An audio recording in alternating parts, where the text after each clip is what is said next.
che mente e corpo. Conducono Alessandra Rovida e Manuel Muttarini.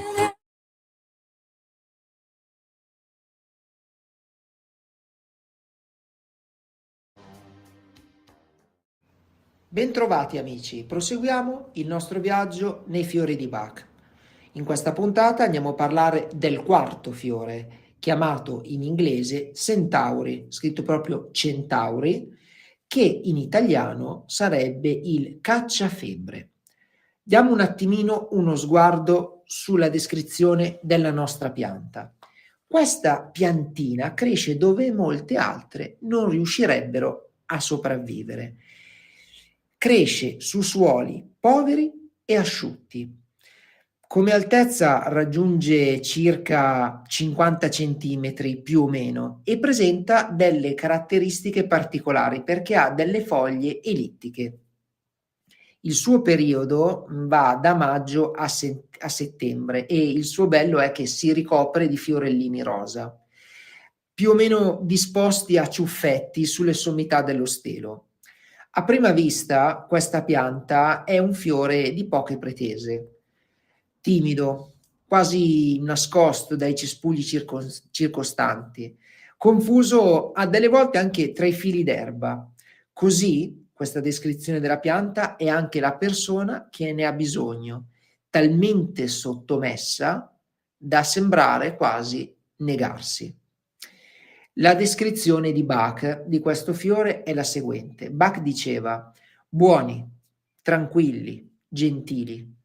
Sono persone estremamente ansiose di servire gli altri.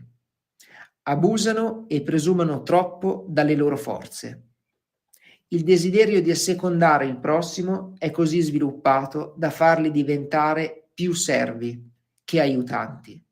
La loro buona natura li porta ad assumere più lavoro di quello che gli spetta. Così facendo, trascurano la loro particolare missione nella vita. Diciamo che Bach ha fatto una descrizione più che perfetta, sia del soggetto che di quella che è la natura di questa piccola piantina. Ora diamo uno sguardo a quello che è il profilo. Bach abbiamo visto che ha definito le persone che hanno bisogno di questo rimedio, potremmo definirli zerbini.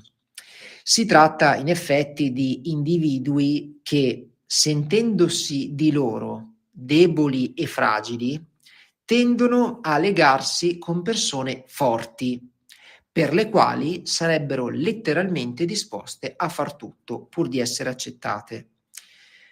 Compiacenti, infatti, sono in modo estremo. Queste persone, chiamiamole centauri, hanno la vocazione di aiutare gli altri e infatti vanno a prodigarsi fino all'eccesso, andando addirittura delle volte a abusare ed esaurire le proprie energie.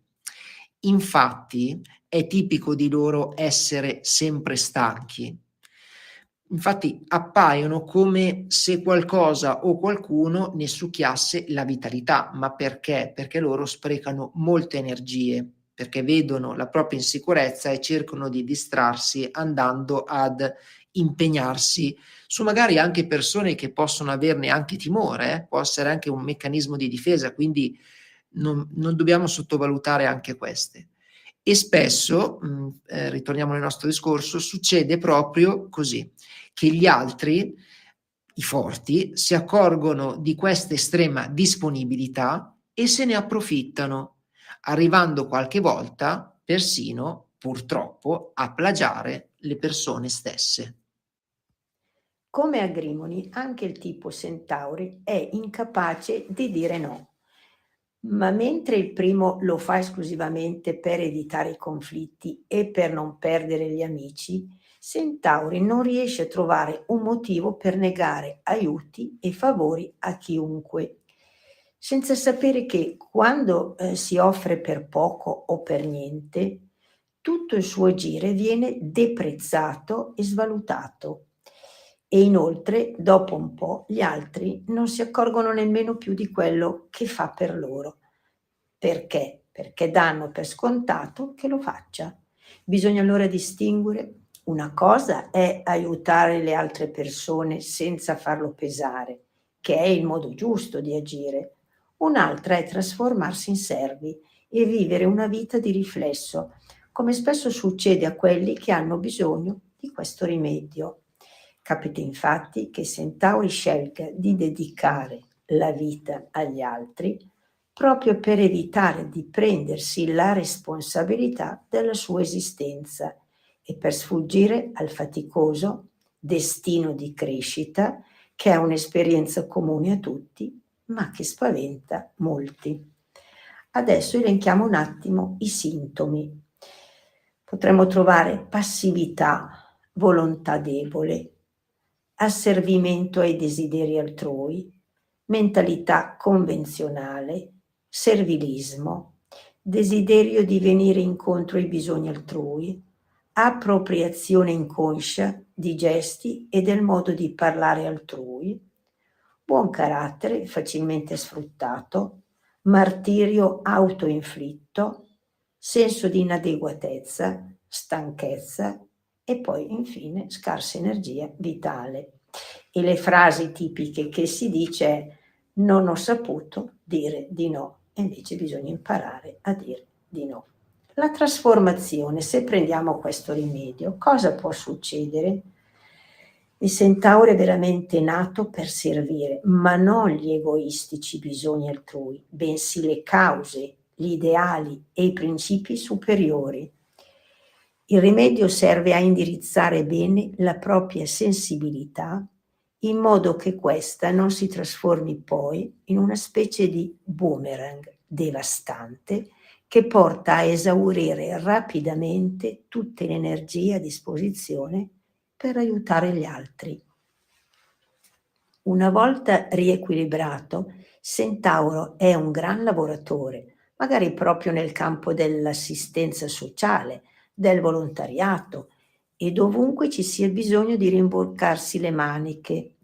La differenza è che non si servirà più svuotato e non si sentirà per niente punto inutile interiormente, perché avrà sì dato qualcosa, ma avrà anche preso qualcos'altro, non come un servitore, ma come un qualsiasi essere umano. Questa, come sempre, è la descrizione del profilo che praticamente viene data a livello, diciamo, di fiore di Bach, di floriterapia, ma il consiglio è sempre quello di ascoltare bene e cercare di trarne fuori anche un discorso psicologico, ovvero quali sono i rimedi, cosa succede se una persona va a prendere da professionista naturalmente e gli consiglia il Centauri, che ci fa capire che aiutare va bene, è fondamentale, è umano e molte volte aiutare gli altri ci permette di aiutare noi stessi. Però ricordatevi che non è solo una regola di marketing, ma è una regola proprio della vita. Lo vediamo noi stessi. Se noi vediamo che un oggetto ha un costo piuttosto che uno gratuito, noi partiamo dal presupposto che quello che possa costare anche €1 rispetto a quello che costa 0, quello costa qualcosa, quindi sicuramente ha valore, perché quello che è gratuito, quindi è alla portata di tutti. Sembra, ripeto, una frase di marketing, ma vi posso assicurare che bisogna aprire una piccola parentesi. Sappiate questo: un abuso è sempre sbagliato, sia un abuso in eccesso che in difetto, però un giusto equilibrio è fondamentale, perché aiutare gli altri va bene, aiuta a crescere, ma a patto che voi ve la sentiate di aiutarli e non lo fate per scappare da quella che è una responsabilità, perché proprio come diceva un noto film, il domani non muore mai, se non è oggi, è domani, arriva. Quindi se volete aiutarlo perché o aiutarla perché vi fa piacere, ve lo fa sentire il cuore, va bene, ma ricordatevi che l'avete fatto senza aspettarvi nulla. Se poi qualcosa vi sarà dato, non solo a livello monetario, anche a livello umano, basta anche un grazie delle volte, che vale molto di più di quanto possa essere, ve lo dico anche a livello di naturopata. Noi ci riteniamo molto umani perché ci mettiamo nei panni degli altri e tante volte le persone non capiscono quanto viene dato e quanto basterebbe semplicemente un grazie per riconoscere quanto lavoro c'è dietro dal profilo psicologico, umano e del tempo che priviamo, ma è un altro discorso questo. Quello che io tengo a dirvi è questa cosa: non aspettatevi mai nulla, ma fatelo solo se avete voglia di farlo. Questo vi darà una grande crescita interiore. Sicuramente l'aiuto del fiore, dove andrà a agire? Andrà a agire di non diventare zerbini, che delle volte è importante dire di no, delle volte è importante avere delle scelte e ricordarvi sempre una cosa fondamentale, che è ciò che ha tenuto Bach in vita, che nessuno ha mai detto della vita di Bach. Sappiate che Bach era affetto da un tumore e lui è riuscito a portare avanti il suo obiettivo, che era quello di concludere tutti i suoi fiori, perché attenzione, il Rescue Remedy, arriveremo, non è stato fatto da Bach, è stato fatto dai suoi assistenti. I fiori normali arrivano fino alla sua esistenza, perché il suo obiettivo, dato da determinazione e voglia di vita, era quello che, anche se io ho un tumore, io porterò fino alla fine il mio viaggio dei fiori, e grazie a questo è riuscito praticamente a terminare quello che era il suo viaggio. Quindi sappiate sempre questa cosa: essere zerbini non vi aiuterà assolutamente né a sconfiggere le vostre paure né a essere rispettati dalla società, ma anzi vi andrà a demolire, perché sarete stanchi, frustrati e andrete a prendervela con coloro che secondo voi sono lì. Può essere la famiglia, può essere la moglie, il marito, ma ricordatevi che nessuno rimane lì e nessuno è sottointeso. Quindi se siete persone che hanno questi problemi, nulla di male, siamo esseri umani, non è una colpa, ma anzi è la consapevolezza di voler cercare di migliorare. Non ci sono errori, non c'è da abbattersi. Ogni errore c'è sempre una soluzione, c'è sempre qualcuno pronto a aiutarvi. Parlatevi pure con naturopati o con professionisti dei fiori di Bach, che avete sentito parlare del quarto fiore, che è il Centauri.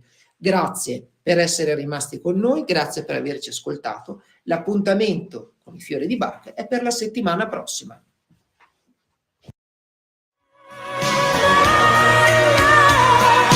Avete ascoltato